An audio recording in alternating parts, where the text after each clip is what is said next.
Good morning, folks. I'm Praveen. I'm the founder of Alterize and we are a creative agency. We were really excited when we heard about the Google Pixel launch. It really means a lot for the smartphone industry and we really wanted to come talk to you guys about what we think this could mean. Of course, this is going to be a little different from the kind of videos you're used to watching on YouTube. You're not going to be unboxing the devices, reviewing them, or giving your hands on with the devices and what you can expect from them. Instead, we want to take you on a different route. We want to talk to you about the direction the smartphone industry as a whole might be taking and what it means for end users like us and what we can expect in the years ahead. On October 4th, Google ended months of speculation, leaks and rumors and finally announced the Pixel and Pixel XL smartphones. These devices came alongside an ecosystem of smart interconnected devices that really signals a tectonic shift in Google's strategy. This is also a significant shift in how smartphones and smartphone brands are going to be selling devices to us in the future.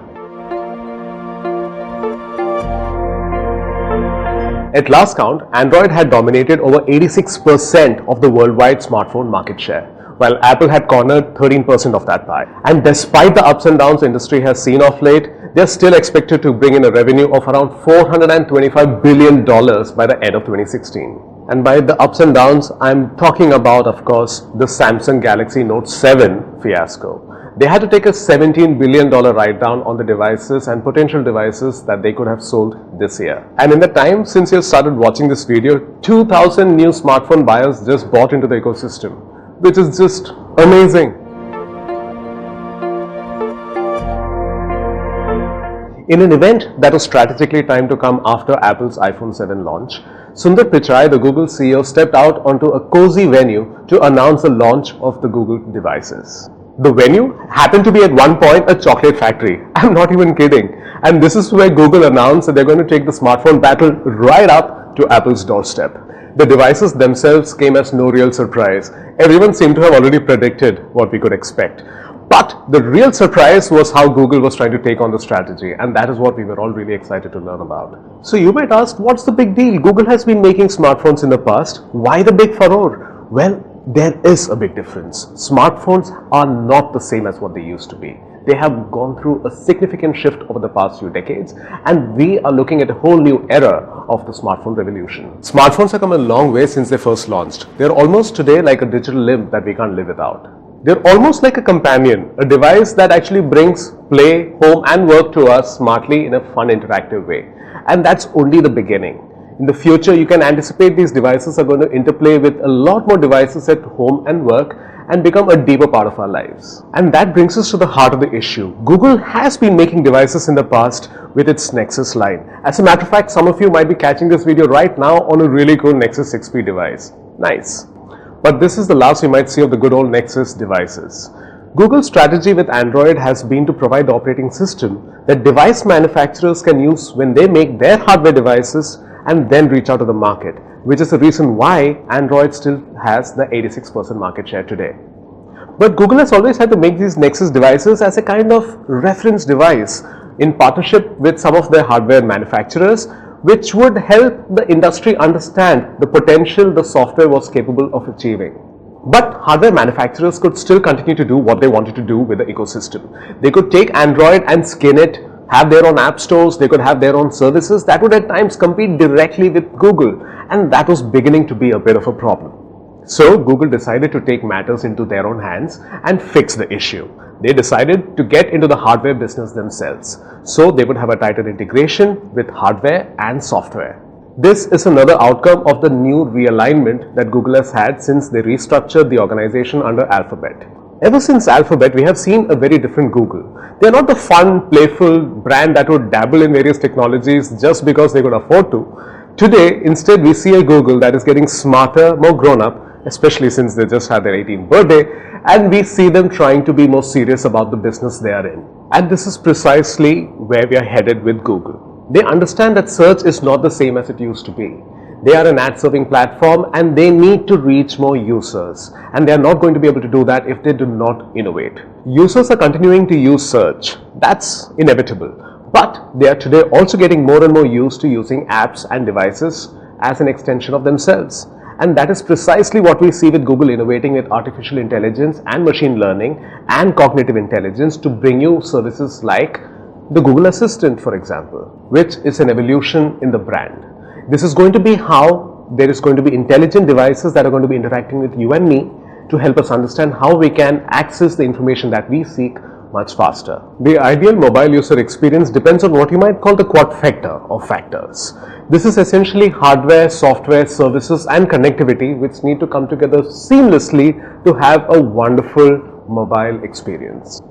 And this is what brands have always tried to achieve and control. And Apple is the only brand that has come really close to achieving this. With their control of the hardware and software sides of their ecosystem, they are able to maintain a level of quality and service that Android has never been able to achieve. And that is in many ways one of the reasons why Android has never been able to reach into the premium user segment. So we already know that Google has got software down pat. With the latest announcement, they're also in hardware. They have also been dabbling with connectivity with the Project Fi, and we are already using Google services for email, photo sharing and all kinds of things. While some Android device manufacturers like Samsung, Lenovo and a few others have managed to reach into the premium user segment, not many have been able to make a significant dent into Apple's market share. And that is one of the reasons why it seems about right for Google to step in and take charge of the action. And this is a great opportunity for the Android ecosystem to finally have not a follow first strategy but rather a category leadership position for themselves. The Google Pixel is just the beginning. We are going to be seeing a lot more devices coming to us with the Made by Google badge on them in the near future.